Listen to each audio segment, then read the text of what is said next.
There we go. Now streaming live on Facebook. So, all right. Well, perfect. Well, welcome. I'm Adam. I'm joined by Noah. Coming to you, Adam Clark Fitness presents Wellness Wednesday. We've been on here the last 2 Wednesdays talking about some hot topics in terms of our health and wellness. The first week, if you didn't get a chance, we talked a lot about sleep 2 weeks ago. And then last week, we talked about the pandemic and your health and how to really not only survive, but thrive during this time. This week, it's kind of playing off last week. We're gonna go with some stress and relaxation, right? We're gonna show you there is some good stress. Not all stress is bad stress. Some strategies to overcome the bad stress and to live a better life, right? So these are very actionable steps, and we'll go from there. If you have any questions, feel free. You can jump in the chat, and then we'll go from there. So, well, thanks for joining me today, Noah.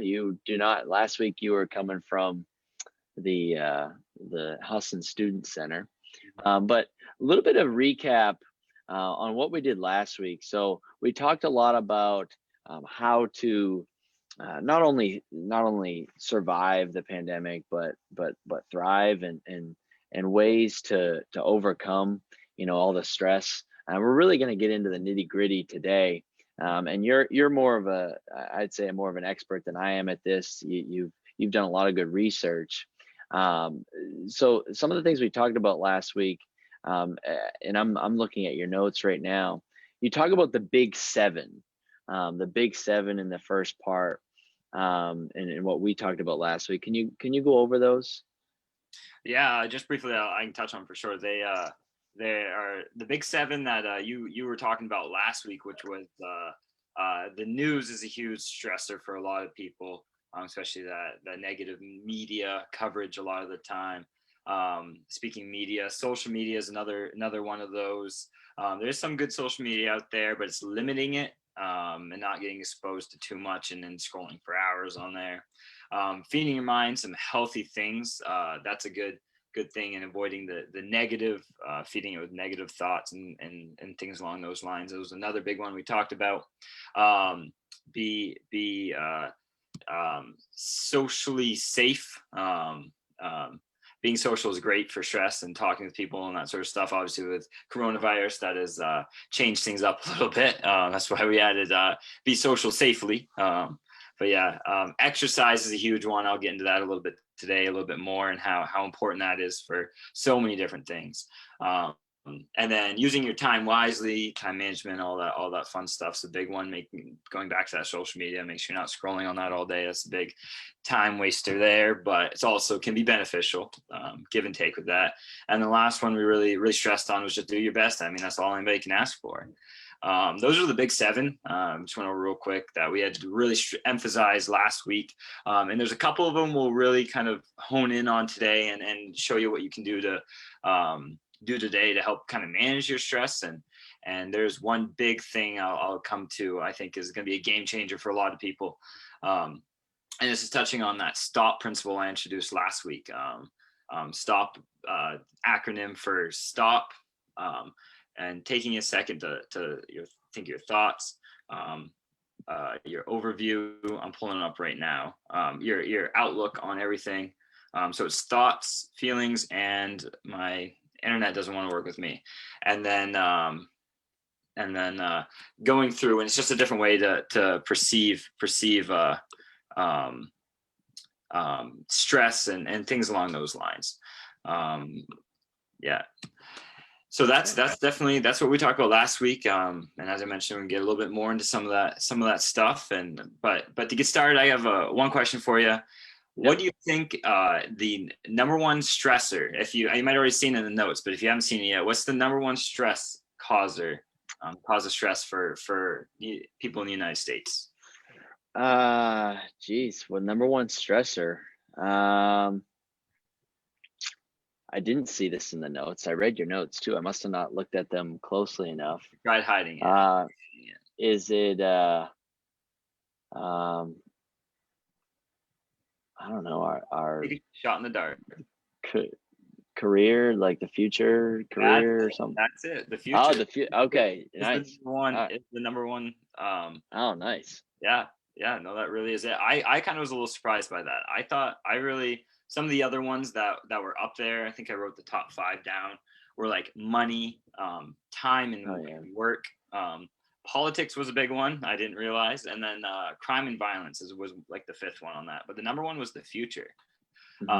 and where you're going to be, and that kind of surprised me. And I kind of made me reevaluate myself, and I find that something I do from time to time. Um, Yeah, just thinking about like absolutely. what's causing my stress right now, and Yeah. Yeah, that's I mean, I guess I can see it. I know sometimes that happens to me, but kind of using that stop principle where you use those principles you talked about and kind of regain control, that certainly certainly helps. So in terms of stress, we stress has this negative connotation, right? What is why do we have stress and why is it important? Can you answer that? I can a little bit for sure. So your body is completely designed to make you're the best person it can be. So we never really have anything. We might perceive it as bad, but it's never really meant to be bad. It's always there for a reason. As we like adapted over time, we before we were this organized society, oftentimes we're just like um, just fighting to live each day, like very very literally. We had to fight for our food, fight for all this stuff.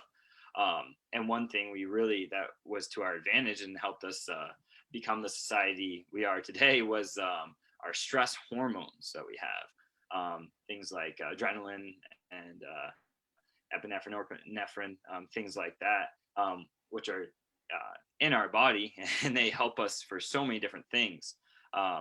When we do get these hormones pumping through our body, they prime our bodies for exercise.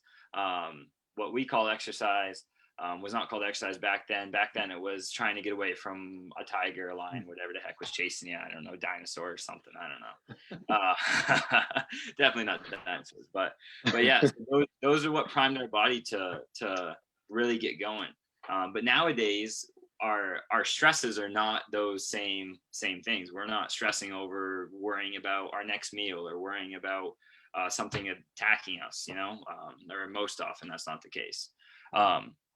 So it's a very different type of stress we perceive now, but it's still that same pathway in our body. It's still that same cortisol, and there's a whole system in your body that interacts with cortisol and other hormones and things like that. And so it really goes back to that primal fight or flight, which I'm sure many people have heard before. Mm. And so that really helped us evolve, and now we're just dealing with it in a completely different way. And that doesn't make it a bad thing by any means. It definitely helps with tons of things, especially if you're getting ready for a workout or whatever it is.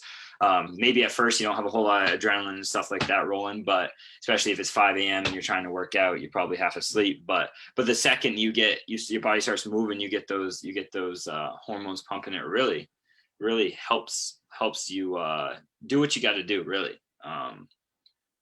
yeah. So, levels of stress. So there's a few different types of stress that we talk about. There's good stress and there's bad stress.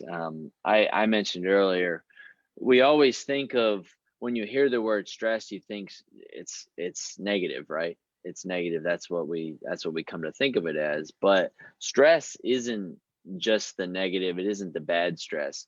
What are the types of stress, and when does we're gonna have that bad stress. No one goes their lives without any stress. That then they're really not challenging themselves by any means. um but when does it become bad, right? When does it really turn into a problem? So really, what's the good stress, what's the bad stress, and then with the bad stress, when does it become bad, like really bad, and have long-term effects? Yeah. So this is actually pretty cool. So there's different levels of stress, which you can kind of pair with different levels of arousal. They're not the same; they're a little bit different. But if you think of arousal, I'll just take a step back here. As there's different levels. As you say, you're like asleep, or even in a coma, you really don't have much arousal to being completely arousal, like somebody just screamed at you and you're like heightened, you're on 10. So there's very similar levels of stress to calm, to being able to, like, you don't really have much stress, not many of those physiologically, not many of those hormones pumping through your body. You're just kind of relaxing. Maybe it's you at night sipping a cup of tea or whatever it is, or decaf coffee, probably in your case. I don't know what you drink to relax. And then we have this good type of stress called eustress. And this is what I like to call functioning stress. It helps you function through your daily lives. And without it, we probably would just not get off the couch. We would just be so calm. We'd be like, yeah, I don't really care about that. I'm just gonna stay at home today. I'm not gonna go to work, and leave it at that. And so it's kind of like a curve of the amount of stress that's healthy. That eustress is perfect. And then getting on the other end, I don't want to call it bad stress, but it's called distress. As many people have heard that word before, you become distressed with different things. So once that stress gets too high, whether it's been added on top of each other, one stressful thing on top of another stressful thing, your body just has too much stress to actually function properly.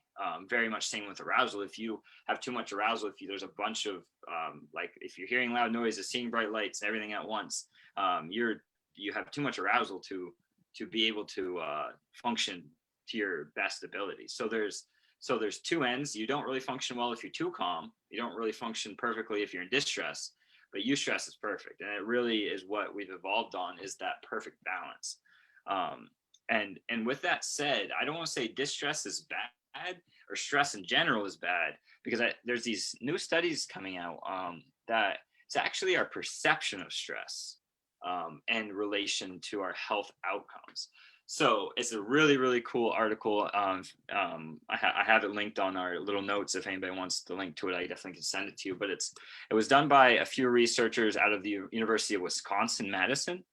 And what they did is they took a study of some people who live just living their normal everyday lives, and they grouped them into two different categories: people that had a healthy perception of stress and people who had a bad perception of stress. So the people with bad perception of stress were like, they thought, oh, I'm overstressed right now, this is going to lead to heart disease, this is going to lead to poor cognitive functioning and all these other things. Actually, the link's right in the chat if anybody wants to look at it. So all these different perceptions. So people were like, on one side believed stress is bad for you and it's going to cause all these negative health effects. And then on the other side, these people believed stress they didn't really have much opinion about it. They're like, yeah, it's there. It's just the same thing. And then they measured these people's stress on reported values, and they were very similar. The levels of stress were very similar between the two groups, which is perfect for the study, because there's not one group was having less stress. They're both having the same amount of stress. The people who perceive stress as being bad were dying very much earlier than it increased their risk of premature death by about 43% is what they found, which is crazy. Just believing stress is bad for you led you to die early. Like that's just so crazy. It's all about how we handle it and our beliefs on it. And so for a while, that's been a big thing. And I mean, I've heard it for years is just stress is so bad for you. Don't stress. Stress is so bad for you. I mean, you hear it so much, it makes you stress. It really doesn't help anything. Right. Yeah. And so just having a healthier outlook on stress really helps your overall living. I mean, and this is going back to that stop principle. This is what I really want to hit home on here is taking a second, stopping. I finally pulled it up here. Finally got my internet working. So the first S is stop. And you just take and think about your feelings. How are you feeling right now? And oftentimes it could be stressed. And if you are feeling that stress, first thing you do is take a breath, and then open and observe other ways you feel, and things like that. And then in that O, something I want to add there that's not on the paper is appreciate the stress and give gratitude for stress, because it's there for a reason. It's not there for no reason. You're stressing about something, so you appreciate that stress and that it does help you do what you got to do. Giving it a little appreciation actually is going to help with that outlook on it. If you're always there like, I'm so stressed, I need to stop stressing, and you don't take a second to stop and adjust, it's not gonna help anybody. Taking that second to Yeah. stop and just appreciate the stress and why it's there, and just think that is healthy stress. Right. It's not like you're being chased by a lion. Right.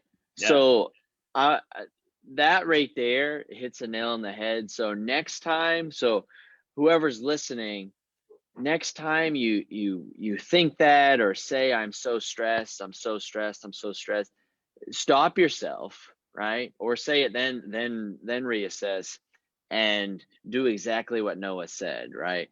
um a lot of times we just put these, and me and you do it too, like we do it, it just happens, it's human nature. No one's perfect, but the more we can learn to deal with the stress, as opposed to crawling into a hole, right? Crawling into a hole and letting it overwhelm us, the better off we'll be. And that sort of brings us to our next point. How do we address stress, right? You need to have a plan of action.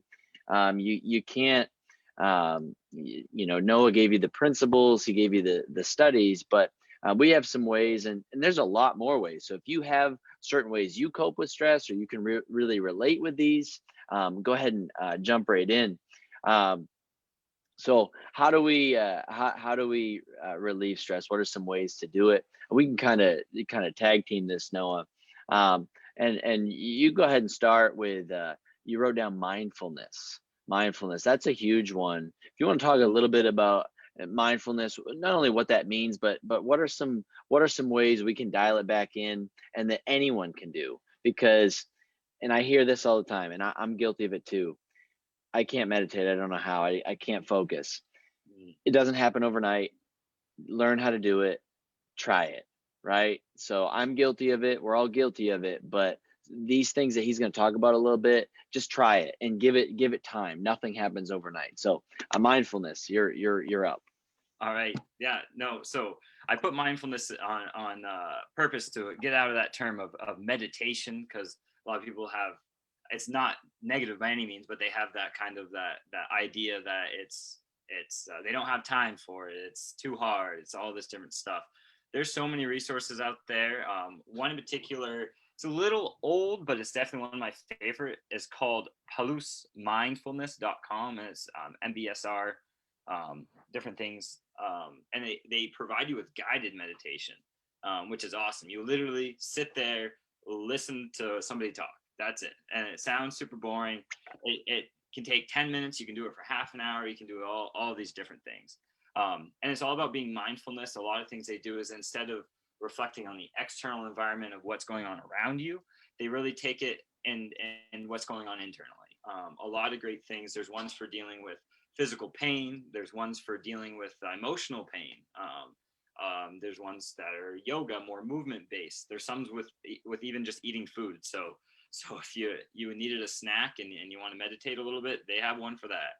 I will tell you that one's a little interesting. This guy's eating a raisin the entire time. It's wild, but there's a lot of resources out there, and I think finding one, something I do, not every morning, but most mornings, is I have Spotify, and on Spotify they have these giant playlists of just guided meditation, and all it is 5 minute, 10 minute, just listening. You just play it, and you just either, whether it's you're waking up in bed, you can still be laying in bed. You wake up and you play that Spotify playlist, or I'm sure they got it on Apple Music too. I'm not too familiar with it, or whatever you listen on, and just listen to a guided meditation for 5 minutes, just somebody talking to you about focusing on how you feel on the inside. And that's really, really been proven to help on stress a lot. Like, just because it's going back to that stop principle, observing how you feel, and appreciating it. And that's what they get at in guided meditation. So that right there, like the guided meditation, like there's Spotify, there's so many resources. So if you say you can't find one, then you're not looking hard enough, Yeah. right? There's an app called Calm, Headspace. Oh yeah. YouTube has a million different videos on guided meditation. So look harder, right? Don't use that as an excuse. There's lots of guided meditations out there, but you can keep going. No, just on top of that, I mean, make time for yourself. I mean, the big thing here with stress is, as I always look at it, is how full is your cup? If you have nothing in your cup, if you haven't taken enough time for yourself, you have nothing left in your cup to give to other people. I don't remember where I heard that from, where it came from, but that's always stuck with me. Something I use a lot. Like, if you're ever feeling too stressed out, and or you just get too overwhelmed, take some time for yourself to fill up your cup, because especially if work, if whether it's work or whatever it is, a lot of people have to give to other people, whether it's a family, whether it's not the obligations or not. You're going to be giving your energy, your time to other people. You got to take some time for yourself. That's my stress point right there for people to work on their stress. Really, Yeah. really, if you're not working on yourself, you can't really make the people around you better. You got to fill up your cup before you can pour it in others. And meditation is, I think, that's one of the biggest things that's helped my Yeah. focus, help I mean, stress, and any other emotional things like that. The biggest thing I can preach, I can vouch for, I guess. Other I, ways I really enjoy is yoga. yep. A little with it, but yoga, I mean, somebody's talking to you the entire time. You just kind of do it. You can do it for 5 minutes. You can do it for 30 minutes. Whatever you got Yep. time for. I mean, we all live busy lives, but if you don't make that time for yourself, you're not gonna improve. Yeah. Another one is just some basic diaphragmatic breathing. I can't say that word. I can't say many words, but that one's super easy. You just take a minute, you put your hands on your belly, and you just do some belly breathing. You just literally sitting up nice and tall, or laying in bed, whatever. You're just breathing down, trying to raise your hands off your belly. And that's just simple meditation right there that just gets you focused on breathing and relaxing. And that takes just a minute. So there's some different examples that I do, and things like that. But On my Fitbit, there's a relax button, and it's literally you press play, and you can begin a 2-minute breathing session. Mhm. So, I mean, it's as simple as that. You can even, I mean, literally, if you're feeling stressed, step back. Even if I'm sitting in my chair, take a deep breath. I guarantee you'll feel better. You're not going to feel worse. You're not going to feel more stressed if you breathe. Trust me. Like that's not going to happen. So definitely be mindful. I know that term's thrown around a lot, but it really is important, and give it a shot. Give it a shot. Don't just try it once, because that's like coming to the gym and, oh, well, I didn't gain all the muscle in one day. Well, it doesn't happen that way. It happens over time. You really have to work at it, right? The next point, so you touched on mindfulness and kind of me time, self-care, kind of touching on the self-care time, things that are good, just maybe it's a massage, maybe it's just going for a walk, maybe it's just something like that, just to kind of that's going to bring you down to earth more. And then gratitude. What is gratitude? It's really the state of being thankful, right? Being grateful. We always, and I'm guilty of it, we're all guilty of it, we're always looking to the future. What can I do better at? And it is good to have the future in mind and always work to be better, but it's also good to be present in the moment, right? And be grateful. You might be having the worst day, but one thing that can bring you back and really level things off, just sit down. What is one thing you're grateful for? Right? We all have it. We all have it. If you're not grateful for anything, then write me a message and we'll chat, because there's something out there that you are grateful for, that you are thankful for. So I know some other ways of some people do a gratitude walk in the morning, just getting out in nature, taking a walk, or taking some quiet time in the morning or in the evening. What am I grateful for? Name one thing. I guarantee that'll flip a switch in your mind and kind of turn that turn things around, or really start your day strong. And I'm going to go to the next one before I'll have you talk a little bit about exercise and why it's good. We can go on that forever. But creating a schedule. So me and you, we're not normal. I think everyone that knows us Our knows that.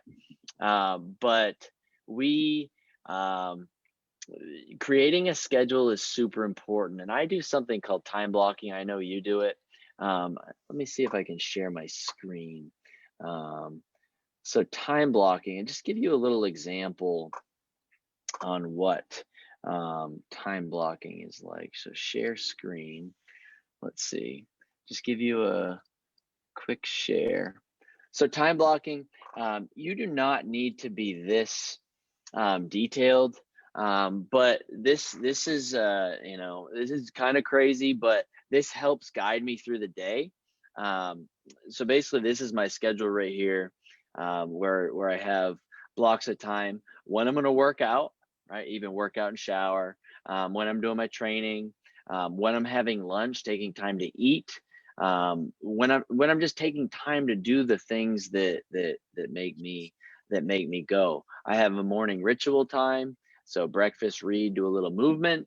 Um, Creating a schedule is super important. And if you need help with that, I can certainly help. I'm going to go ahead and stop that share. But creating a schedule, you show me someone that is really on top of things, that doesn't have some sort of schedule, and I'll show you a liar, right? It doesn't happen. We Our body craves routine, and we kind of, by having a schedule, it helps you create those boundaries.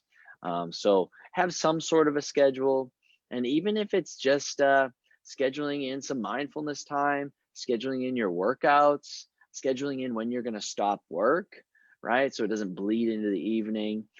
Things like that. That really is important. I'm a little crazy, but that's that. I'll have you talk a little bit about exercise, why that's important. We could go on for like hours with that. Oh yeah, yeah. Yeah. Exercise. I feel like we're always coming to exercise. There's always some sort of stress, something. It's so important. To so many different things. So just quickly, physiologically, I can't say that word either. There's many words I can't say that. Any of them that are like greater than like 6 letters, I really struggle to say. But so with exercise, so at first you do have those like hormones I was talking about, they do increase, but during exercise over the first few minutes, they actually, especially afterwards, they decrease. So things like adrenaline and cortisol, those are the big two ones at play here. They stimulate other chemicals and a cascade and different things like that.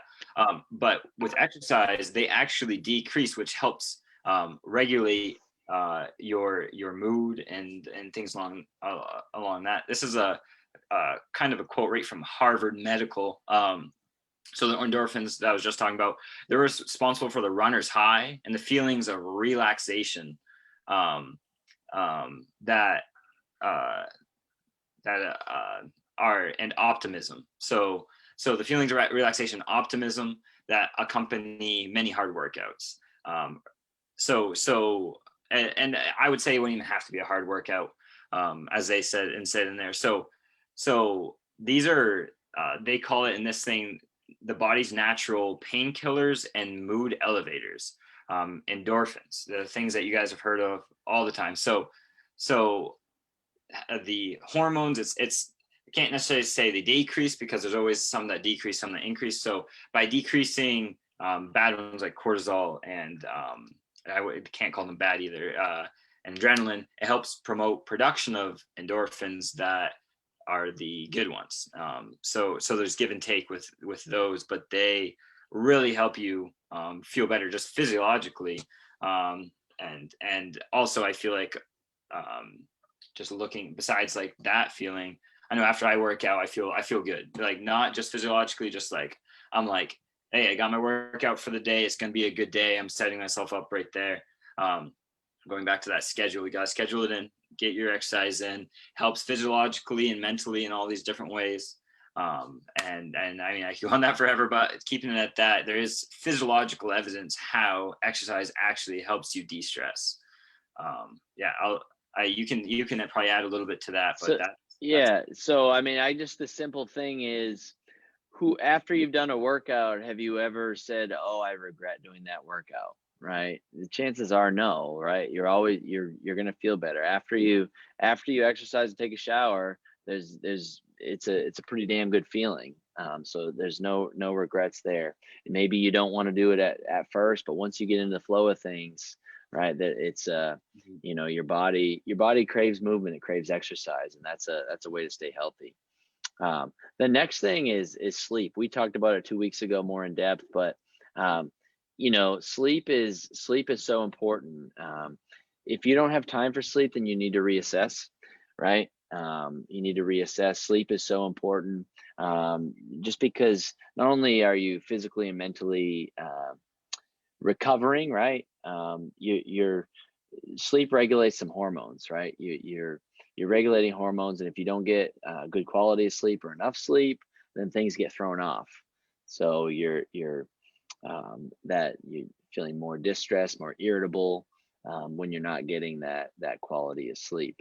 And for those that say there's not enough hours in the day to sleep, um, just put your device away, because that'll solve things in a hurry. But get sleep. And then I guess last two we talked about, or I'll go with the first one: connect with others in a healthy way. We crave human interaction. There's no question about it. If you're not interacting with humans, then you really need to. We need that. We crave it. Whether it's over a Zoom, whether it's on the phone, whether it's in person, find a way. There are healthy ways. Don't use COVID as an excuse, right? You can connect with others, and it's important that you do that. And then I'll let you kind of, the last one, on our list, kind of talk about that just a little bit. yeah. So this is kind of building off that last one, connecting with others. We crave that connection, and whether it's like a significant other, or spouse, or whoever it may be, talking to somebody's great. And if you do feel extra stressed and you feel like there's nothing going well, and you're in that space, there's nothing wrong getting help from an expert, somebody who studied this. I mean, we could talk to you all day about stress, but at the end of the day, where we don't know all of it, and there's definitely people out there who do know a lot more than us. So getting in contact with any expert, and whether it's about stress, any sort of mental health, or anything like that, nothing wrong with talking to somebody who knows a little bit more, and maybe just give you a little more guidance on what to do there. And I think that's important, and evaluating your stress levels and things like that, and keeping it under a healthy means. And Right. yeah. Yeah, you don't have to go it alone, right? Don't try to go it alone all the time. Mm, That's important. If you need professional help, find a professional. Why do we exist? We help people get more fit and feel better, right. right? People come to us because we're professionals. Why do you go get your hair done at a salon? Because they are the professional, right? So seek help, seek the professional. Don't Mental health has a bad stigma, but go get help, right?